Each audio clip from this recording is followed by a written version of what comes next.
రాజాంశాన్ని చూస్తున్నాం. రేషన్ బియ్యం మాయం కేసులో పేర్ని నాని భార్య జయసుధ విచారణ కొనసాగుతోంది. అయితే ఇంకా ఎంతసేపు విచారణ అంటూ వైసీపీ శ్రేణులు హడావుడి చేసినట్లు తెలిసింది. ఇక దీనిపై మరింత సమాచారం మా ప్రతినిధి శ్రీనివాసరావు అడిగి తెలుసుకుందాం. శ్రీనివాసరావు, చెప్పండి, పేర్ని జయసుధ విచారణకు సంబంధించి వివరాలేంటి? వైసీపీ శ్రేణులు హడావుడి ఏంటి?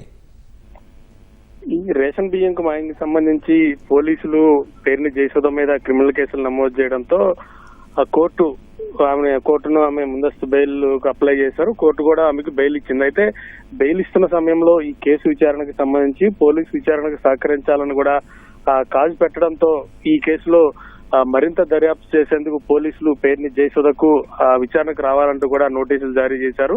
ఈ రోజు 2:30 గంటల సమయంలో ఆమె పోలీసు విచారణకు హాజరయ్యారు. తన న్యాయవాదిని వెంట పెట్టుకుని ఆమె ఆర్పేట పోలీస్ స్టేషన్ కు రావడం జరిగింది.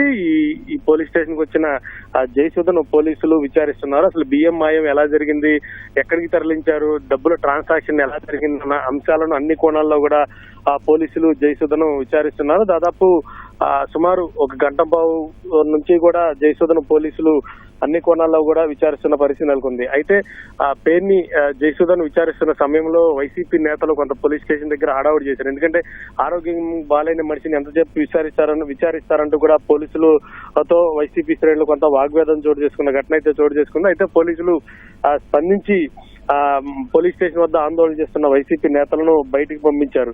దాదాపు గంటంబావు నుంచి కూడా పేర్ని జయసుధను పోలీసులు విచారిస్తున్నారు. బియ్యం మాయంకి సంబంధించి ఎలా జరిగింది ఏంటన్నది అన్ని కోణాల్లో కూడా విచారిస్తున్న పరిస్థితి నెలకొంది. అదే శ్రీనివాసరావు, చెప్పండి, మచిలీపట్నం మేయర్ కారులో పేర్ని జయసుధ పిఎస్కి వచ్చినట్టు తెలుస్తోంది, వివరాలేంటి?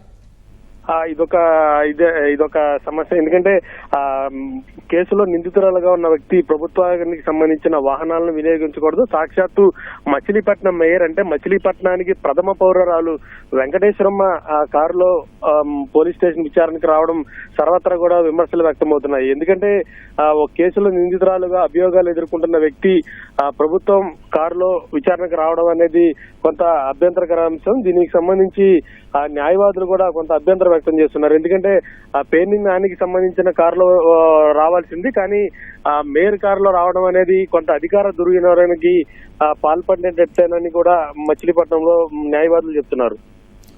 ధన్యవాదాలు శ్రీనివాసరావు.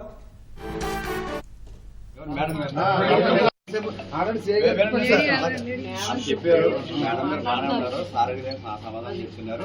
10 minutes అయిపోతుంది. ఓకేనండి, మీరు చెప్తారు, మాకు తెలియదు, మాకు కూడా ఇబ్బంది ఉందని బెల్ట్ వేసుకొచ్చారు. హాస్పిటల్ బెల్ట్ వేసుకుని వచ్చారు మేడం గారు.